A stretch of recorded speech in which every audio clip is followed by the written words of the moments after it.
নমস্কার বন্ধুরা, নীলাঞ্জনের রান্নাঘরে আপনাদের সবাইকে স্বাগত জানাই আরও একটি নতুন রেসিপিতে। আশা করি আপনারা সবাই অনেক ভালো আছেন, আমি অনেক ভালো আছি। আপনারা দেখতে পাচ্ছেন আমার হাতে আছে একটা নারকেল আর এই বালতিতে আছে কিছু কাঁকড়া। আমি আজকে রান্না করব কাঁকড়া মাছের একটি মজাদার রেসিপি। আশা করি রেসিপিটি আপনাদের সবার অনেক ভালো লাগবে। আপনারা ভিডিওটি শুরু থেকে শেষ পর্যন্ত দেখবেন। প্রথমেই কাঁকড়াগুলোকে সুন্দর করে কেটে নেব।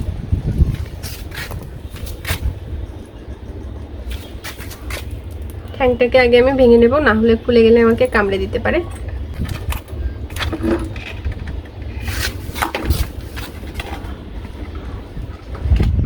এবার আমি উপরে আপনারা যে খোলসটা দেখতে পাচ্ছেন এটা তুলে নেব। দেখুন একদম ঘিলুতে ভরপুর। এই ছোট ঠ্যাংগুলো খাইতে আরো বেশি মজা।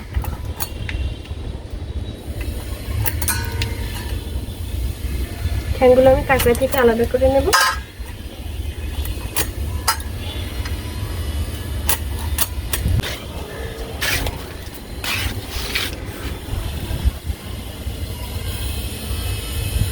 কেটে নিয়েছি আর এভাবেই আমি সবগুলো কাঁকড়া কেটে নেব। দেখুন কাঁকড়াটার ভিতরে একদম ঘিলুতে ভরপুর। আমার সবগুলো কাঁকড়া কেটে নেওয়া শেষ আর এগুলো থেকে আমি ঘিলুটা পরেই বের করব। ঘরে যেয়ে সুন্দর করে ধোবো, ধোয়ার পরে ঘিলুটা বের করে নেব। আপনাদের দাদা নারকেলটা ছুলে নিচ্ছে। বটি দিয়ে নারকেল ছুলতেছি।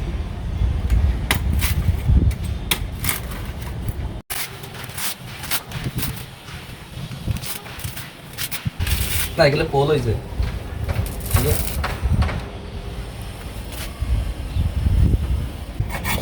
এই যে উপরের খোসাটা এটা সুন্দর করে ছাড়িয়ে নিলে তখন আর নারকেল কোরানোর সময় নারকেলের ভিতর ময়লা পড়ে না।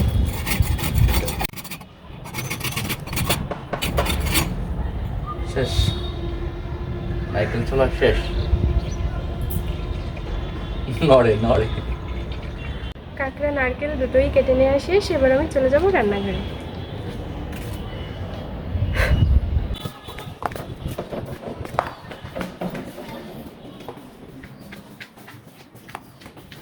কাঁকড়াগুলোকে ধুয়ে পরিষ্কার করে নেব।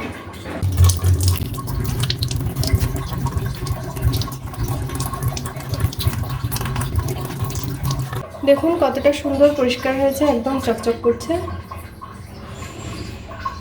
এবার দেখুন এইটা আমি প্রথমে ধুয়ে নেব, তারপরে ঘিলুটাও বের করে নেব।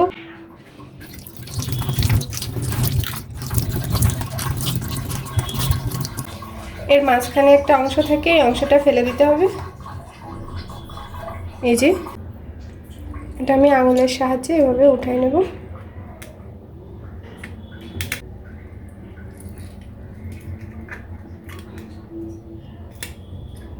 পুরোটা তুলে নিয়েছি। দেখুন কতটা কিলো হয়েছে।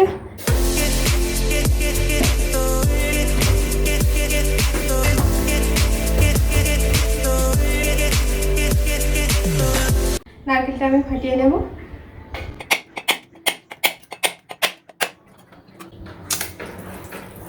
জলটা আমি রেখে দেবো, ফেলে দেবো না।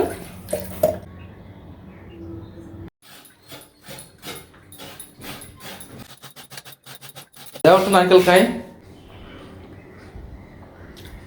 মানে মন এত ছোট হয় কি করে মানুষের, চিন্তা করা যায়?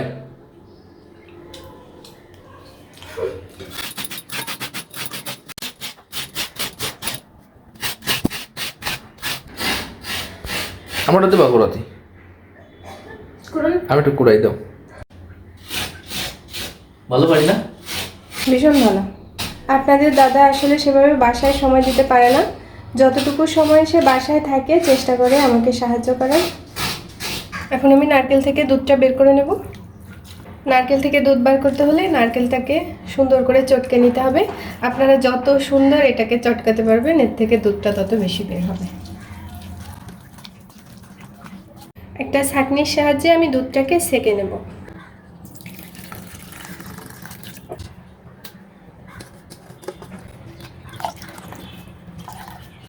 এই রেসিপিটি তৈরি করার জন্য আমাদের বেশি কিছু মশলার প্রয়োজন নেই।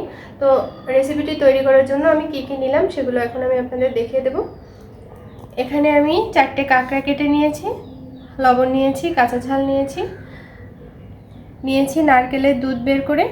শুধুমাত্র এই উপাদানটাই আপনাদেরকে বের করে নিতে হবে, বাকি সব উপাদানগুলোই আমাদের ঘরে থাকে।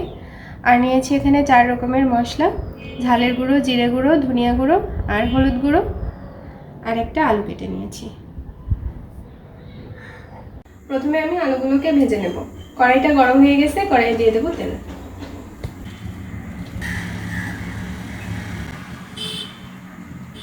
তেলটা গরম হয়ে গিয়েছে, এবার আমি আলুগুলো ভেজে নেব। দিয়ে দেবো সামান্য একটু হলুদ আর লবণ।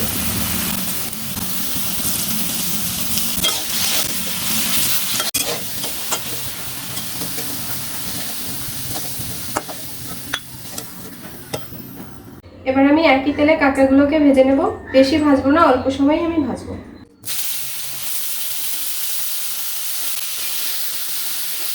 ঘিলুটা আমি এখনই দিলাম না, ভাজি শেষ হওয়ার একটু আগেই দেব, না হলে ঘিলুটা পুড়ে যাবে। দিয়ে দেব পরিমাণ মতো হলুদ আর স্বাদ মতো নুন।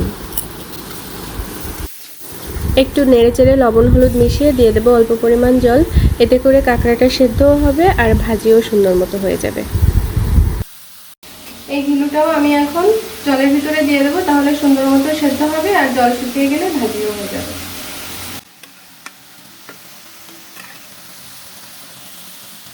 কাঁকড়াগুলো সুন্দর ভাজি হয়ে গিয়েছে, এখন আমি কাঁকড়াগুলোকে নামিয়ে নেব।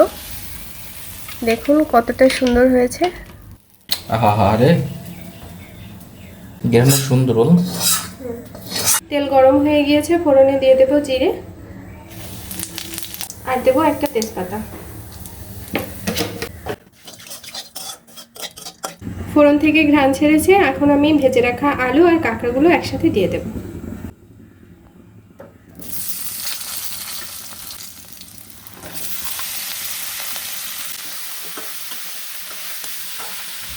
প্রথমে আমি চিড়ে রাখা কাঁচামরিচ আর গুঁড়ো মশলাগুলো দিয়ে দেব।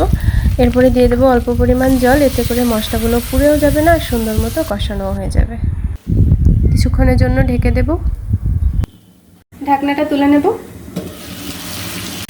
মশলা থেকে তেল ছাড়তে শুরু করেছে, এবার আমি বের করে রাখা নারকেলের দুধটা দিয়ে দেব।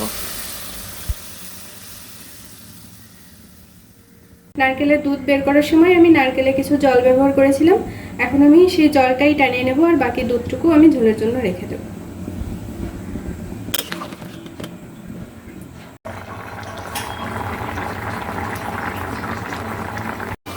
দিয়ে দেবো গরম মশলা গুঁড়ো।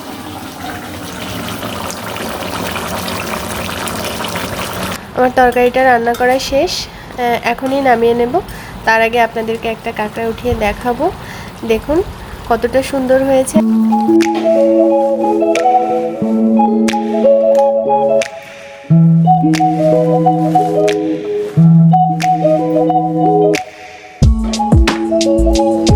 আপনারা বাড়িতে কে কিভাবে কাঁকড়া মাছ রান্না করেন আমাকে অবশ্যই জানাবেন। একটু ভাত খেয়ে দেখি।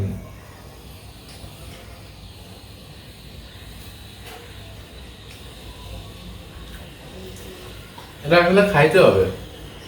এটা যদি কেউ স্বাদ বুঝতে চায় সেগুলো তার খাইতে হবে, এছাড়া সে কখনো স্বাদ তাটা আমি বোঝাইতে পারবো না, কেউ কখনো বোঝাইতে পারবে না। কাঁকড়াটা একটু দেখাই।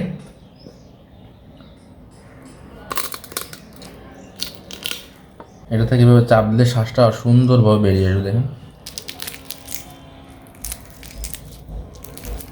এই যে পুরো শ্বাসটাই।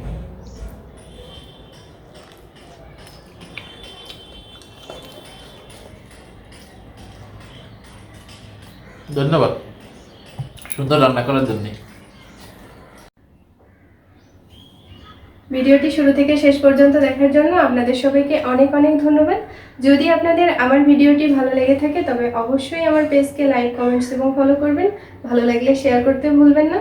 ইউটিউবে একই নামে আমার একটি চ্যানেল আছে, আমার চ্যানেলকে অবশ্যই সাবস্ক্রাইব করবেন। আজকের মতো টাটা, দেখা হবে নতুন কোনো ভিডিওতে, নতুন কোনো এপিসোডে। ততক্ষণ সবাই ভালো থাকবেন।